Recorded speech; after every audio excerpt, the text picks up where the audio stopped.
हाँ पूरा हाँ जी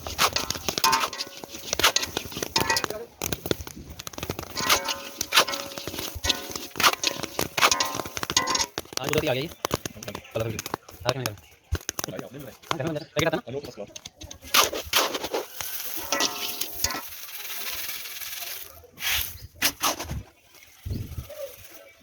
चलो भाई तो इशू हो गया